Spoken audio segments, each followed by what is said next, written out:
Hello students, welcome to anandsaronline.com. Today we are planning to do chapter 1 exercise 1.3. ठीक है, तो इसमें जो पहला क्वेश्चन है वो है prove that root 5 is irrational. Prove that root 5 is irrational number. देखिए जो एक्सरसाइज 1.3 है इसके अंदर हम कंट्राडिक्शन से प्रूव करते हैं. कंट्राडिक्शन का मतलब क्या होता है कि आप पहले ये मान लेते हो कि रूट 5 रैशनल नंबर है, राइट, और फिर हम देखते हैं कि जो रैशनल नंबर की प्रॉपर्टीज़ हैं वो रूट 5 फॉलो नहीं कर रहा, तो वो क्या हो जाएगा, वो उसका उल्टा हो जाएगा जो कि रैशनल होता है. तो इसी को हम कहते हैं कंट्राडिक्शन. तो इसमें स्टेप बाय स्टेप कैसे करना है प्रोसीजर वो मैं आपको बता रहा हूँ, ध्यान से समझिएगा. सबसे पहला पॉइंट आप क्या लिखते हैं, let us assume that root 5 is rational. मान लिया जाए कि रूट 5 जो है वो रैशनल नंबर है. Then root 5 can be written in the form of p by q, where p and q are what?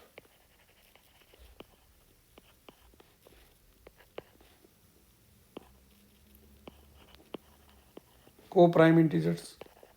अब ये को प्राइम का मतलब क्या होता है? को प्राइम का मतलब है इनके अंदर कोई कॉमन फैक्टर नहीं है अदर देन 1, यानी कि रिड्यूस्ड फॉर्म में. पी और क्यू किस फॉर्म में? रिड्यूस्ड फॉर्म में, यानी कि इनके बीच में कोई कॉमन फैक्टर नहीं है. उसी को हम कहते हैं को प्राइम. इसका मतलब p इक्वल टू क्या हो जाएगा, root 5 times q, squaring both sides,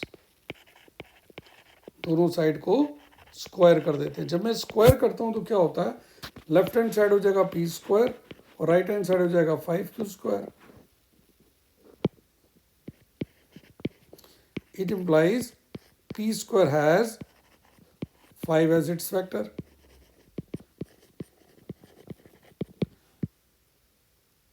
अब p क्या था, लोवेस्ट फॉर्म में था. अगर उसका p स्क्वायर में 5 फैक्टर है, इसका मतलब p also has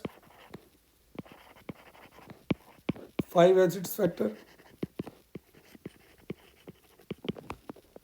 इसका मतलब p जो है it is some multiple of 5, let it be 5m. अब हम क्या करते हैं, इसके अंदर पुटिंग इन 1, पुटिंग इन, यानी कि p की जो वैल्यू आई है 5m पहली वाली क्वेश्चन में डाल देता हूँ. तो क्या मिलता है, 5m whole square is equal to 5q square, यानी कि 25m square is equal to 5q square. इसका मतलब 5q स्क्वायर इक्वल टू क्या हो गया, 25m स्क्वायर, राइट. ऐसे भी लिख सकते हैं. तो q स्क्वायर कितना आ गया, दोनों साइड को अगर आप 5 से डिवाइड कर दोगे, भाग कर दोगे, आपको मिल जाएगा 5m square. It implies q square has 5 as its factor. और अगर q स्क्वायर होगा therefore q also has 5 as its factor. अब q के पास भी 5 फैक्टर है, p के पास भी 5 फैक्टर है. तो इसका मतलब it implies from 2 and 3, it implies that p and q have a common factor 5. It implies p and q have 5 as a common factor, which contradicts our assumption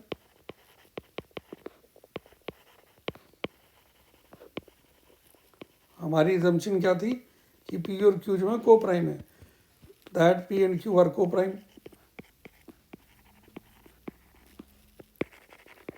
हमने क्या माना था, p और q जो है वो को प्राइम नंबर है. को प्राइम यानी कि उनके बीच में कोई कॉमन फैक्टर नहीं है, लेकिन हमारे पास क्या आ रहा है, 5 कॉमन फैक्टर आ रहा है, यानी कि कंट्राडिक्शन हो गई. तो कंडीशन कंट्राडिक्ट कर गई, जो हमने माना था वो नहीं निकला. p एंड q के पास एक कॉमन फैक्टर 5 है, which contradicts our assumption that p and q are coprime integers, and this contradiction has arisen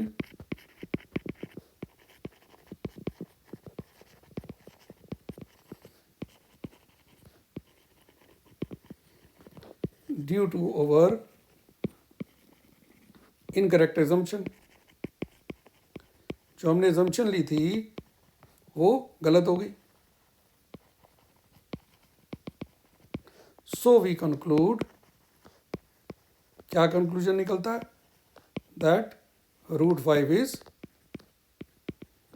not rational, that is it is irrational. तो बच्चों जो भी क्वेश्चन आएगा, prove that root 2 is irrational, prove that root 3 is irrational, आपको इसी type से ही करना है, ठीक है। इसका अगला क्वेश्चन है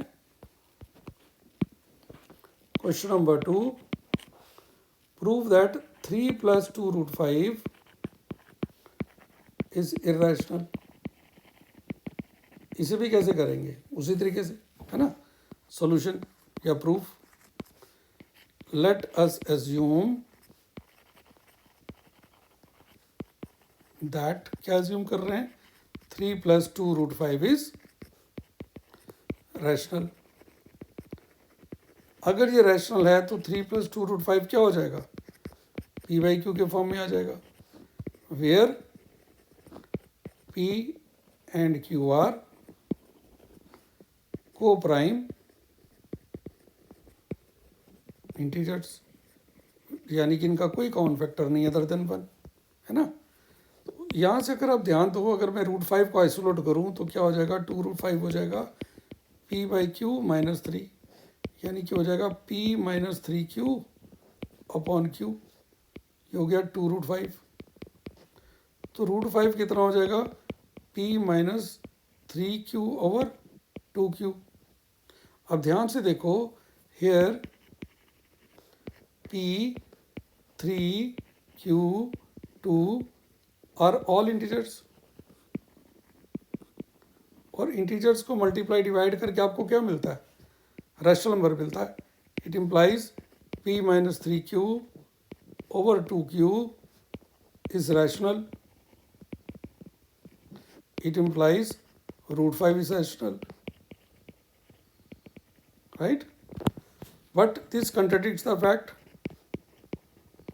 यहाँ पे आपको आगे ये लिखने की जरूरत नहीं है कि √5 को P/Q लेकर के वो करने की जरूरत नहीं है, आप सीधा लिख सकते हो विच कंट्राडिक्ट्स द फैक्ट। क्या फैक्ट है अभी बताता हूँ। विच contradicts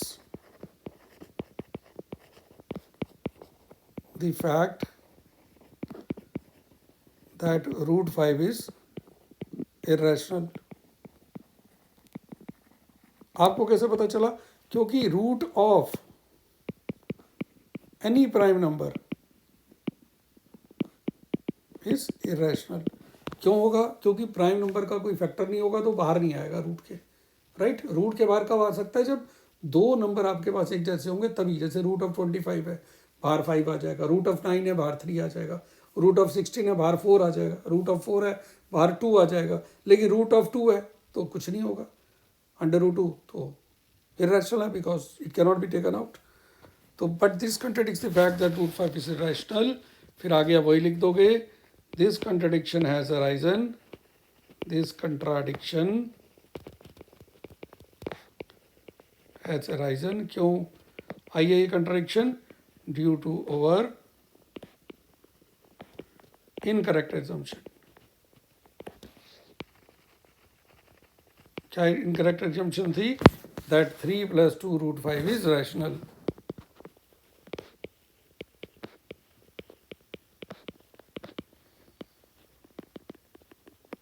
So we conclude that 3 + 2 √5 is irrational. So students, इसी तरीके से आप √7 को, √8 को, है ना, इस तरीके से आपको कोई भी क्वेश्चन आता है आप उसको कर सकते हो। एक क्वेश्चन और कर लेते हैं, जैसे कि मेरे पास दिया हुआ है थर्ड का थर्ड ही देख लेते हैं। थर्ड का क्वेश्चन नंबर थर्ड क्या कह रहा है? थर्ड का थर्ड एक बार रीड करो। एक सेकंड में अपनी पेंसिल चार्ज कर लूँ थोड़ा सा। इसका आई थिंक, हाँ ठीक है, चार्ज है, हो जाएगा। तो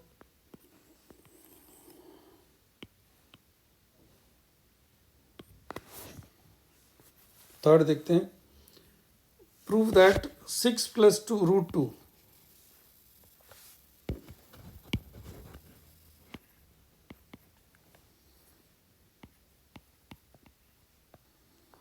इज इरेशनल।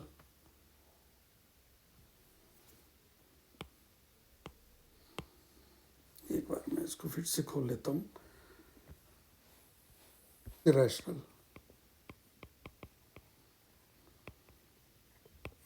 ये थर्ड क्वेश्चन है। प्रूफ, तो क्या करेंगे, let us assume that 6 + √2 is rational, तो उसे हम लिख देंगे p/q के फॉर्म में, फिर p q are coprime integers. उसके बाद हम क्या करेंगे, √2 को ले लेंगे। √2 क्या हो जाएगा, p/q -6, यानी कि p -6q/q। और यहाँ पर क्या है, p6q, all are integers, all are integers, right. p और q को तो मैंने को प्राइम इंटीजर माना और 6 भी इंटीजर है। इसका मतलब p -6q/q is rational number,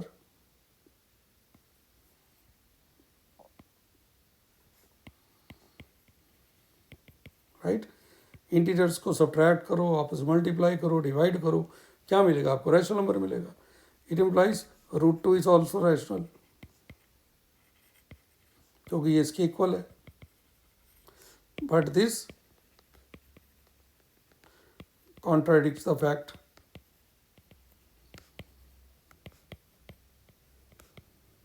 that √2 is irrational। क्यों √2 irrational है, क्योंकि root of prime number rational होता है, क्योंकि प्राइम नंबर के दो फैक्टर नहीं होते, आप उसको बाहर नहीं निकाल सकते। फिर आगे आप वही लिख दोगे, and this contradiction has arisen, this contradiction has arisen due to over incorrect assumption, right? Assumption that 6 + √2 is rational, so we conclude that 6 + √2 is irrational। तो बच्चों इस तरीके से कोई भी क्वेश्चन आएगा आप इसको कर सकते हो। Thank you so much for watching. अपने दोस्तों के साथ शेयर करो, लाइक करो, सब्सक्राइब करो। अगर आपको अच्छा लग रहा है और मेरे को आपके कोई भी डाउट है, आप मेरे को व्हाट्सएप के ऊपर सेंड कर सकते हो। नंबर स्क्रीन पे आ जाएगा, आगे पीछे कहीं पे भी आप ढूंढ सकते हो। Thank you so much for watching, bye bye.